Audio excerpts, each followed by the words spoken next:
جو تیسرا مسئلہ تھا وہ ہے حجاب کا مسئلہ.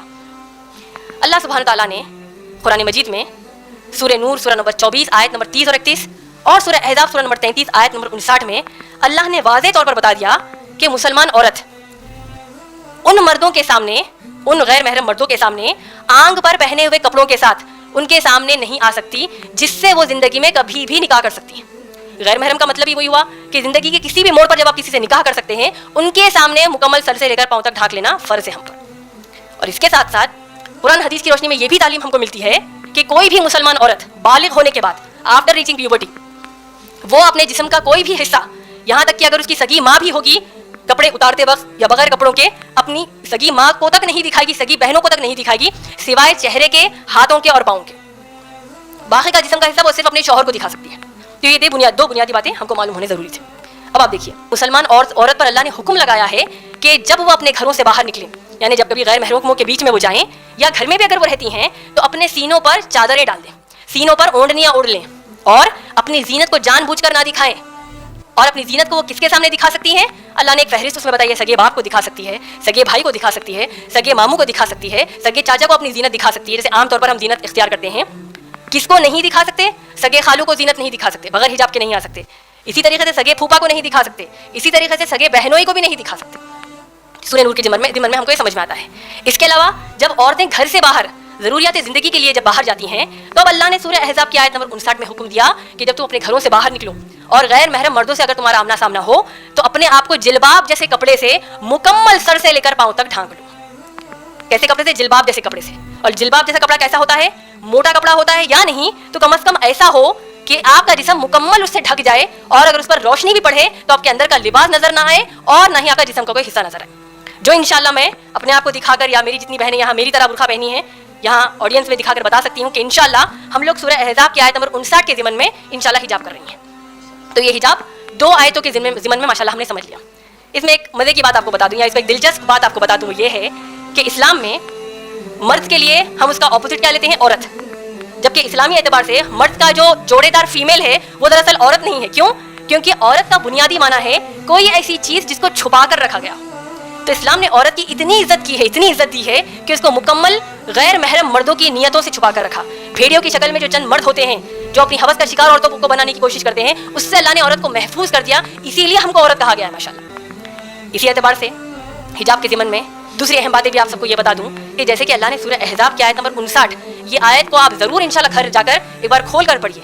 اللہ نے کیا فرمایا آپ جانتے ہیں؟ اللہ فرماتے ہیں یا نبی، اے نبی صلی اللہ علیہ وسلم کہہ دیجیے اپنی بیویوں کو، اپنی بیٹیوں کو اور مسلمان عورتوں کو کیا حکم دیا؟ حجاب کا حکم دیا کہ اپنے آپ کو سر سے لے کر پاؤں تک مکمل ڈھانک لے جلباب جیسے کپڑے سے. تو اس آیت کی اہمیت کیا ہے آپ جانتے ہیں؟ اللہ سبحانہ تعالیٰ نے یہ حجاب کا سخت حکم اللہ کے رسول محمد صلی اللہ علیہ وسلم کی بیویوں کو دیا ہے، اللہ کے رسول محمد صلی اللہ علیہ وسلم کی بیٹیوں کو دیا ہے اور اللہ کے رسول محمد صلی اللہ علیہ وسلم کے زمانے کی مسلمان عورتوں کو دیا ہے اور پھر ہم کو بھی دیا ہے. تو اگر ہماری کوئی مسلمان بہن یہ کہے کہ میرے دل تو صاف ہے، میرے دل میں کوئی برائی نہیں ہے، سامنے والا جو سوچا سوچے لیکن میں تو شریف ہوں، تو یہ نظریہ بالکل بے بنیاد نظریہ ہے. کیوں؟ جب اللہ نے پاک دامن عورتوں کو حجاب کا حکم دیا ہے تو آپ اور میں کس کھیت کی مولی ہیں؟ جب ان کے ہم اپنے آپ کو، وہ بھی آج کے زمانے میں کوئی مسلمان عورت کہہ سکتی ہے کہ میں شریف ہوں جبکہ اللہ نے پاک دامن عورتوں کو حکم دیا ہے حجاب کا. تو یہ چیز کو ہم کو واضح ہونی ضروری ہے کہ حجاب کرنا ہم پر فرض ہے اور جو ہماری بہنیں نہیں کرتے ان کو ہم اچھے سے نصیحت بھی کریں گے کہ وہ بھی حجاب کریں. اب حجاب کے ضمن میں دوسری اہم باتیں یہ بھی واضح ہو جائیں کہ اسلام نے ہم کو بناؤ سنگھار سے نہیں روکا ہے. بیوٹیفائنگ یور سیلف، اپنے آپ کا بناؤ سنگھار سے اسلام نے ہم کو نہیں روکا ہے. جبکہ آپ جب سنن نسائی کی حدیث پڑھتے ہیں، حدیث نمبر 3233، اللہ کے رسول محمد صلی اللہ علیہ وسلم نے خوب مسلمان بیویوں کو ابھارا ہے کہ وہ اپنے شوہروں کے لیے خوب بن ٹھن کر رہیں، یعنی بناؤ سنگھار کریں اور جب شوہر کو اپنی طرف راغب کریں کیونکہ یہ اس کا عمل اس کو جنت دلا سکتا ہے. ماشاءاللہ اللہ کی عبادت ہو جاتی ہے، سبحان اللہ. اور عورت جب بناؤ سنگھار کرے تو وہ ان اپنے مرد رشتہ داروں کے سامنے بناؤ سنگھار کے ساتھ آ سکتی ہے جس سے وہ زندگی میں کبھی نکاح نہیں کر سکتی. سگا باپ ہو، سگا بھائی ہو، سگے ماموں، سگے چچا، ایسے رشتوں کے سامنے وہ بناؤ سنگھار کے ساتھ آ سکتی ہے. لیکن غیر محرم رشتوں کے سامنے وہ حجاب کے ساتھ ہی جلباب والا حجاب، یعنی سورہ احزاب کی آیت نمبر جو 59 ہے اس کے ضمن میں جو حجاب آیا ہے ویسا ہی اپنے خالہ زاد بھائی، چچا زاد بھائی یعنی کزنس کے سامنے بھی حجاب کرنا ہوگا، ان کے سامنے بھی بناؤ سنگھار نہیں کر سکتے.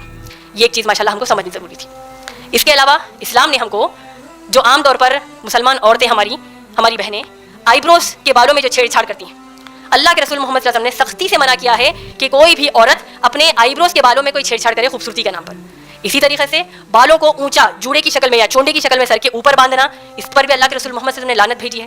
اسی اعتبار سے اللہ کے رسول محمد صلی اللہ علیہ وسلم نے کہا کہ عورتیں ٹیٹوز نہ بنائیں، جو آج بڑا عام ہے، جو پہلے زمانے میں بھی بڑا عام تھا، ٹیٹوز نہ بنائیں. اور اسی طریقے سے اپنے دانتوں کے بیچ میں اسپیسنگ نہ کریں، یا دانتوں کو کچھ ایسا نہ کریں جس سے دانتوں کے بیچ میں سان آئے، جس سے کہ خوبصورتی آ جائے.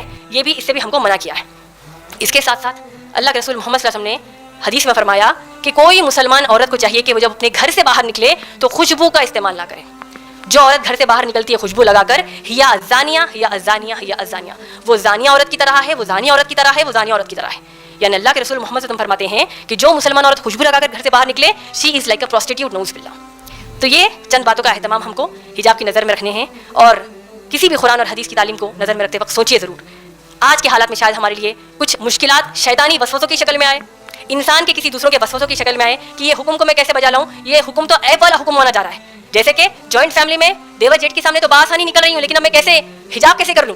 تو سوچیے آپ، اللہ نے سورہ احزاب کی آیت نمبر 6 میں کیا فرمایا کہ میرے نبی تمہاری فکر اور تمہاری محبت، جو تم اپنے آپ کی فکر اور محبت کرتے ہو، اس سے بڑھ کر نبی تم سے محبت کرتے ہیں. سبحان اللہ. یعنی میں جو اپنے آپ سے محبت کرتی ہوں، اپنی آپ کی جو فکر کرتی ہوں، اس سے بڑھ کر اللہ کے رسول محمد صلی اللہ علیہ وسلم مجھ سے محبت اور میری فکر کرتے ہیں. آپ جو آپس میں ایک دوسرے کی یعنی خود کی جو فکر اور محبت رکھتے ہیں، اس سے بڑھ کر محمد صلی اللہ علیہ وسلم ہم سے محبت اور فکر رکھتے ہیں. تو لہٰذا کسی بھی اسلام کی تعلیم، چاہے وہ حجاب ہو، چاہے وہ نکاح کا کوئی مسئلہ ہو، طلاق کا کوئی مسئلہ، کوئی بھی اسلام کا مسئلہ ہو، ہم کو انشاءاللہ واضح ہونا چاہیے کہ ہم وہی بن جائیں گے جو صحابہ صحابیات رہتے تھے. اطیعوا اللہ و اطیعوا الرسول، اللہ کی اطاعت کرو، اللہ کے رسول محمد صلی اللہ علیہ وسلم کی اطاعت کرو.